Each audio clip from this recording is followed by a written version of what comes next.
Hi friends, good morning. ನೋಡಿ, ನಮ್ಮ ಮನೆಯಲ್ಲಿ ಇವತ್ತು ಮಾವಿನ ಮರದ ಗೆಲ್ಲನ್ನೆಲ್ಲ ಕಟ್ ಮಾಡ್ತಾ ಇದ್ದಾರೆ. ಇದು ಬಂದು ನಮ್ಮ ಕಸಿನ್ ಅಣ್ಣ, ಅಂದರೆ ನನ್ನ ಹಸ್ಬೆಂಡಿನ ಕಸಿನ್. ಅವರು ಮರವನ್ನೆಲ್ಲ ಕಟ್ ಮಾಡ್ತಾ ಇದ್ದಾರೆ. ಅಂದರೆ ಮಾವಿನ ಮರದಲ್ಲಿ ಜಾಸ್ತಿ ಹಣ್ಣು ಕೂಡ ಆಗೋದಿಲ್ಲ, ಜಾಸ್ತಿ ಹೇಳೋದಕ್ಕಿಂತ ಹಣ್ಣೇ ಆಗೋದಿಲ್ಲ. ಅದರಲ್ಲಿ ಒಂದು 5, 6, 10 ಅಷ್ಟೇ ಆಗೋದು, ಅಷ್ಟು ದೊಡ್ಡ ಮರ ಆಗಿ. ಇದು ಕಷಿ ಮಾವಿನಕಾಯಿ. ಹಾಗೆ ಮತ್ತು ಇದು ಗೆಲ್ಲೆಲ್ಲ ದಾರಿಯಲ್ಲಿತ್ತು, ದಾರಿಗೆ ಬಗ್ಗಿತ್ತಲ್ಲ, ಹಾಗಾಗಿ ಅದರ ಗೆಲ್ಲನ್ನೆಲ್ಲ ಕಟ್ ಮಾಡೋದು. ನಂತರ ನಾವು ಸಂಜೆ ಇನ್ನು ದೊಡ್ಡಪ್ಪನ ಮನೆಗೆ ಹೋಗುವ ಅಂತ ಹೋಗ್ತಾ ಇದ್ದೇವೆ. ಇದು ಬಂದು ಸಂಕ, ಅಲ್ಲಿ ಕೆಳಗೆ ತೋಡುಂಟು, ನೀರು ಹೋಗುವಂಥದ್ದು. ಹಾಗೆ ಆ ಕಡೆ ಈ ಕಡೆ ಎಲ್ಲ ಮರ ಉಂಟು. ಮತ್ತು ಇದು ನಮ್ಮ ಮನೆ ಹತ್ತಿರ ಇರುವಂಥ ದೇವಸ್ಥಾನ, ಮಹಿಷಾವರ್ಧಿನಿ ಟೆಂಪಲ್ ಅಂತೇಳಿ. ಇಲ್ಲಿ ಜಾತ್ರೆ ಎಲ್ಲ ನಡೀತಾ ಇರ್ತದೆ. ಹಾಗೆ ಇದು ನಮ್ಮ ಮನೆಗೆ ತುಂಬ ಹತ್ತಿರ ಇದೆ. ಹಾಗೆ ದೊಡ್ಡಪ್ಪನ ಮನೆಗೆ ಹೋಗೋದು ಈ ತೋಟದ ಒಳಗಡೆಯಿಂದ ಹೋಗಬೇಕು. ಅಲ್ಲಿ ಮೇನ್ ರೋಡಿಂದ ಕೂಡ ದಾರಿ ಉಂಟು, ಅದು ತುಂಬ ಉದ್ದ ಆಗ್ತದೆ. ಹಾಗೆ ಇವರು ಒಳಗಡೆಯಿಂದಲೇ ಕರ್ಕೊಂಡು ಹೋಗ್ತಾ ಇದ್ದಾರೆ. ಈ ಕಡೆಯಿಂದ ದಾರಿ ಇದೆ, ಶಾರ್ಟ್ಕಟ್, ಬೇಗ ತಲುಪ್ತದೆ ಅಂಥೇಳಿ. ಇವರು ಹುಲ್ಲು ತಗೊಂಡು ಹೋಗ್ತಾ ಇದ್ದಾರೆ, ಅಂದರೆ ಅವರ ಮನೆಯಲ್ಲಿ ದನ ಉಂಟಲ್ಲ ಅದಕ್ಕೆ ಅಂತೇಳಿ. ಈ ಥರ ಸಣ್ಣ ಕಲ್ಲು ಹಾಕಿ ದಾಟಲಿಕ್ಕೆ ಮಾಡಿದ್ದಾರೆ, ಅಂದರೆ ಸಣ್ಣ ತೋಡು ಥರ ಇರ್ತದಲ್ಲ ನೀರು ಹೋಗಲಿಕ್ಕೆ. ಹಾಗೆ ಕಂಪ್ಲೀಟ್ ತೋಟ ನೋಡ್ಬೋದು. ಇದೆಲ್ಲ ಅಡಿಕೆ ತೋಟ, ಮತ್ತು ಮಧ್ಯ ಮಧ್ಯದಲ್ಲಿ ಬಾಳೆ ಗಿಡ ಎಲ್ಲ ನೆಟ್ಟಿದ್ದಾರೆ. ಅಲ್ಲಿ ಇಲ್ಲೆಲ್ಲ ಹೊಂಡ ಎಲ್ಲ ಇರ್ತದೆ. ಇದು ಇನ್ನೊಂದು ದೊಡ್ಡ ತೋಡು ಇವರ ಮನೆಯ ಪಕ್ಕದಲ್ಲಿ, ಅದಕ್ಕೆ ಈ ಥರ ಒಂದು ಸಂಕದ ಥರ ಹಾಕಿದ್ದಾರೆ.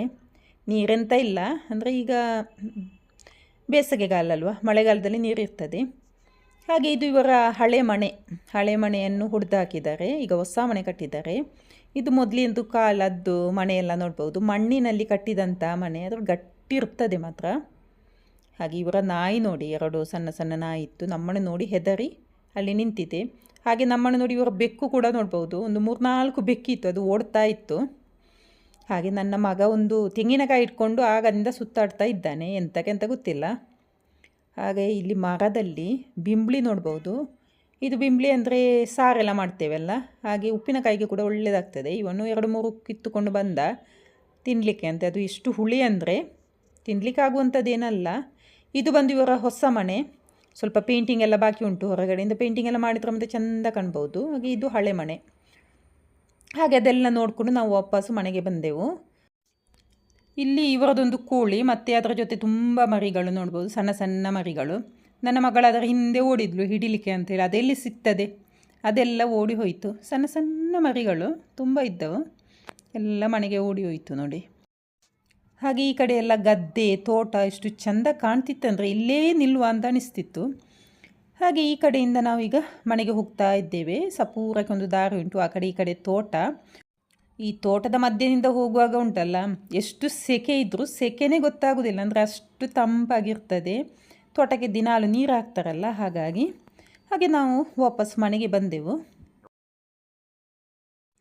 ಹಾಗೆ ಇದು ನೆಕ್ಸ್ಟ್ ಡೇ ಅದು, ನಾವು ತೋಟಕ್ಕೆ ಕೊಕ್ಕೋ ಕೊಯ್ಯುವ ಅಂತ ಹೋದೆವು. ತುಂಬ ಹಣ್ಣಾಗಿತ್ತು ಆ ಮರದಲ್ಲಿ ಕೊಕ್ಕೋ, ಆದರೆ ಕೊಯ್ಲಿಕ್ಕೆ ಒಂದು ಕಷ್ಟ ಅಂದರೆ ಅದರಲ್ಲಿ ತುಂಬ ಉರಿ, ಅದು ಇರುವೆ ಎಲ್ಲ ಮೈಗೆ ಬೀಳ್ತಿತ್ತು ಈ ಥರ ಕೊಯ್ಯುವಾಗ. ಅಂದರೆ ಕೊಕ್ಕೋದ ಬುಡ ತುಂಬ ಗಟ್ಟಿ ಇರ್ತಲ್ಲ, ಅದನ್ನು ಎಳೆಯುವಾಗ ಕೊಕ್ಕೋಗಿಂತಲೂ ಜಾಸ್ತಿ ಇರುವೆನೇ ಮೈ ಮೇಲೆಲ್ಲ ಬೀಳ್ತಿತ್ತು.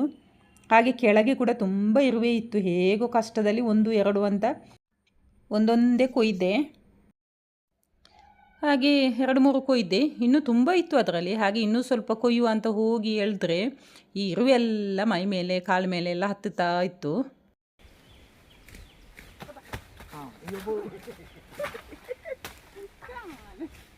ಇಲ್ಲಿ ನೋಡಿ ಡಾನ್ಸ್ ಮಾಡುದು.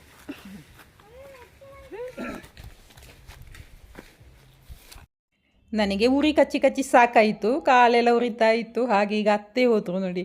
ಅತ್ತೆ ಮಾತ್ರ ಅದು ಯಾವ ಟ್ರಿಕ್ ಅಂತ ಎಲ್ಲ ಗೊತ್ತಿಲ್ಲ ನೋಡಿ, ಮುಟ್ಟುವಾಗಲೇ ಬೀಳ್ತಾ ಇತ್ತು. ಅಂದರೆ ಅವರು ಕರೆಕ್ಟ್ ಬುಡಕ್ಕೆ ಹಾಕಿ ಎಳಿತಾ ಇದ್ರು. ನನಗೆ ಬುಡಕ್ಕೆ ಹಾಕಿ ಎಷ್ಟು ಎಳೆದ್ರು ಅದು ಬೀಳ್ತಾನೆ ಇರಲಿಲ್ಲ. ಅವರು ಬೇಗ 2-3 ಕೊಯ್ತರು, ಒಳ್ಳೆ ಹಣ್ಣಾದ್ದು.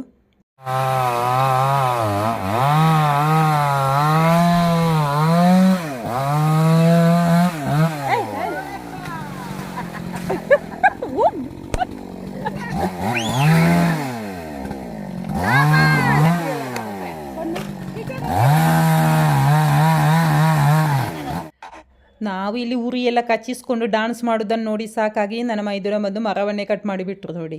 ಅಂದರೆ ತುಂಬ ಮರ ಇದೆ ಆ ಕಡೆ, ಇನ್ನೂ ಕಟ್ ಮಾಡಿದ್ರೆ ಏನೂ ಪ್ರಾಬ್ಲಮ್ ಇಲ್ಲ. ಮೊದಲೇ ಹೇಳ್ತಿದ್ರು ನಾವು ಕೊಯ್ತಾನೆ ಇರಲಿಲ್ಲ ಅಲ್ಲ. ನೋಡಿ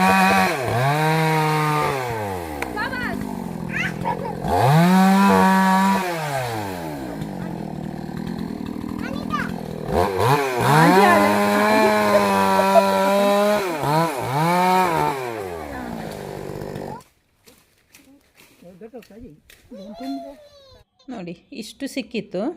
ಇನ್ನೂ ಉಂಟು, ಆ ಮರದಲ್ಲಿ ತುಂಬ ಉಂಟು, ಕೆಳಗೆ ಕಟ್ ಮಾಡಿ ಹಾಕಿದ್ದು. ಅದು ಏನಂದರೆ ಅದರಲ್ಲಿ ತುಂಬ ಉರಿ ಉಂಟಲ್ಲ, ಅದು ಕಟ್ ಮಾಡಿ ಹಾಕಿದ್ದಲ್ಲಿಂದಲೂ ಕೊಯ್ಲಿಕ್ಕಾಗೋದಿಲ್ಲ. ಇವನು ನೋಡಿ ಮೆಲ್ಲ ಹೋಗಿ ಸರ್ಕಸ್ ಮಾಡ್ತಾ ಇದ್ದಾನೆ. ಅದು ಎಂತಕ್ಕೆಂತ ಗೊತ್ತಿಲ್ಲ, ಅಷ್ಟು ಉರಿ ಉಂಟು. ಅರ್ಧ ಹೋಗೋದು ಮತ್ತು ಓಡಿ ಬರೋದು, ಅಂದರೆ ಅದು ಕಾಲಿಗೆ ಹತ್ತುತ್ತದಲ್ಲ, ಓಡಿ ಬರೋದು ಹೋಗೋದು ಮಾಡ್ತಾ ಇದ್ದೆ. 2-3 ಸಲ ಹೋಗಿ ಮತ್ತೆ ಮೆಲ್ಲ ಹೋಗಿ ಕೊಯ್ದುಕೊಂಡು ಬಂದ. ಹೇಗೆಲ್ಲ ಸರ್ಕಸ್ ಮಾಡಿ ಹೋದ, ಧೈರ್ಯ ಮಾಡಿ. ನಾನಂತೂ ಹೋಗಲೇ ಇಲ್ಲ, ನನಗೆ ಅಂದರೆ ಕಾಲೆಲ್ಲ ಉರಿತಾ ಇತ್ತು, ಅಷ್ಟು ಕಚ್ಚಿತ್ತಲ್ಲ. ಹಾಗೆ ಇವನು ಮತ್ತೆ ಹೇಗೋ ಹೋಗಿ ಸ್ವಲ್ಪ ಕೊಯ್ದುಕೊಂಡು ಬಂದ. ಅವನಿಗೂ ಕಚ್ಚಿತಿತ್ತು, ಆದರೂ ಹೋದ. ನೋಡಿ ಯಾವ ಥರ ಕೊಯ್ತಾ ಇದ್ದಾನೆ ಅಂದರೆ, ಈ ಥರ ಹಾವಿಗೆ ಹೆದರಿದಾಗೆ ಹೆದರಿ ಹೇಗೋ ಸ್ವಲ್ಪ ಕೊಯ್ದುಕೊಂಡು ಬಂದ. ಹಾಗೆ ಇಷ್ಟು ಆಯಿತು ಕೊಕ್ಕೋ, ಇಷ್ಟು ಸಾಕು. ಎಲ್ಲ ಹೊತ್ತುಕೊಂಡು ನೋಡಿ ಮನೆಗೆ ಹೋಗ್ತಾ ಇದ್ದಾನೆ. ಹಾಗೆ ನಾವು ಮನೆಗೆ ಬಂದೆವು. ನನ್ನ ಮಗಳಂತೂ ಬರಲೇ ಇಲ್ಲ. 1-2 ಉರಿ ಕಚ್ಚಿದ್ದೆ, ಅಲ್ಲಿಂದ ಓಡಿ ಮನೆಗೆ ಬಂದವಳು ಆ ಕಡೆ ಮತ್ತೆ ಕಾಲೇ ಇಡಲಿಲ್ಲ. ಹಾಗೆ ಮನೆಗೆ ಬಂದದ್ದೇ ಇವನು ಫಸ್ಟು ಕೊಕ್ಕೋ ಕಟ್ ಮಾಡಿದ್ದ. ಕಟ್ ಮಾಡುವ ಸ್ಟೈಲಲ್ಲೇ ಅರ್ಧ ಹೊರಗೆ. ಅಷ್ಟಾಗೊಂದು ನನ್ನ ಮಗಳು ಕೂಡ ಓಡಿ ಬಂದಳು. ಹಾಗೆಲ್ಲ ಕಟ್ ಮಾಡಿ ಮಕ್ಕಳೆಲ್ಲ ಕೊಕ್ಕೋ ತಿಂತಾಯಿದ್ರು. ಮತ್ತು ನೋಡಿದ್ರೆ ನಮ್ಮ ಮರದಿಂದ ಹಲಸಿನಕಾಯಿ ಬಿದ್ದಿತ್ತು, 2-3 ಹಲಸಿನಕಾಯಿ ಬಿದ್ದಿತ್ತು. ಅದು ಒಂದು ಬಿತ್ತೇನೋ ಮೇಲಿಂದ, ಅದರ ಕೆಳಗಿದ್ದದು ಕೂಡ 2-3 ಕೆಳಗೆ ಬಿದ್ದಿತ್ತು. ಅದರೇನು ಹಣ್ಣಾಗಲಿಲ್ಲ. ಅದು ಆ ಕಡೆ ಹಣ್ಣು ಅಲ್ಲ, ಈ ಕಡೆ ಕಾಯಿ ಅಲ್ಲ ಅಂತ, ಪದಾರ್ಥ ಮಾಡಲಿಕ್ಕೂ ಆಗುವಂಥದ್ದಲ್ಲ. ಹಾಗೆ ತಿನ್ನಲಿಕ್ಕೂ ಅಷ್ಟು ಒಳ್ಳೆಯದಿರಲಿಲ್ಲ. ಅದು ಇನ್ನೂ ಒಂಥರ ಬಿಸಿಲಿಗೆ ಒಣಗಿ ಗಟ್ಟಿಯಾಗಿ ಇತ್ತು. ಹಾಗೆ ನಾವೆಲ್ಲ ಕಟ್ ಮಾಡಿ ಅದನ್ನು ದನಕ್ಕೆ ಹಾಕಿದೆವು. ಯಾಕೆಂದರೆ ತಿನ್ನಲಿಕ್ಕೆ ಆಗೋದಿಲ್ಲ. ತಿಂದು ನೋಡಿದೆವು, ಅದು ಸ್ವಲ್ಪ ಗಟ್ಟಿಯಾಗಿತ್ತಲ್ಲ, ಹಾಗಾಗಿ ಅದು ಸ್ವೀಟ್ ಕೂಡ ಇರಲಿಲ್ಲ, ಒಂಥರ ಡ್ರೈ ಆಗಿತ್ತು. ಹಾಗೆ ಅದನ್ನು ಕಟ್ ಮಾಡಿ ದನಕ್ಕೆ ಹಾಕುವಂತ ಎಲ್ಲ ಕಟ್ ಮಾಡಿ ದನಕ್ಕೆ ಹಾಕ್ತಾ ಇದ್ದಾರೆ.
ಹಾಗೆ ಮಕ್ಕಳೆಲ್ಲ ಸಂಜೆ ಹೊತ್ತಲ್ಲಿ ಆಟ ಆಡ್ತಾಯಿದ್ರು. ಮತ್ತು ರಾತ್ರಿ ನೋಡಿದರೆ ಇಲ್ಲಿ ಬೆಂಕಿ ಹಾಕಿದ್ರು. ಅಂದರೆ ಅಲ್ಲಿ ಒಣ ಎಲೆ ಎಲ್ಲ ಇತ್ತಲ್ಲ, ಅದೆಲ್ಲ ಮರದಡಿಗೆ ಹಾಕಿ ಎಲ್ಲ ಬೆಂಕಿ ಹಾಕಿ ಹೊಗೆ ಹಾಕಿದ್ರು ಅಲ್ಲಿ. ಅಷ್ಟೇ ಫ್ರೆಂಡ್ಸ್, ಇವತ್ತಿಂದೊಂದು ಸಣ್ಣ ವೀಡಿಯೋ. ನಿಮ್ಗೆ ಇಷ್ಟ ಆದರೆ ಒಂದು ಲೈಕ್ ಕೊಡಿ, ಕಮೆಂಟ್ ಮಾಡಿ, ಶೇರ್ ಮಾಡಿ. ಹಾಗೆ ನನ್ನ ಚಾನಲನ್ನು ಯಾರಾದರೂ ಸಬ್ಸ್ಕ್ರೈಬ್ ಮಾಡದೆ ನೋಡ್ತಾ ಇದ್ರು, ದಯವಿಟ್ಟು ಸಬ್ಸ್ಕ್ರೈಬ್ ಮಾಡಿ. ಇನ್ನೊಂದು ವೀಡಿಯೋದಲ್ಲಿ ಮತ್ತೆ ಸಿಗೋಣ. Thank you.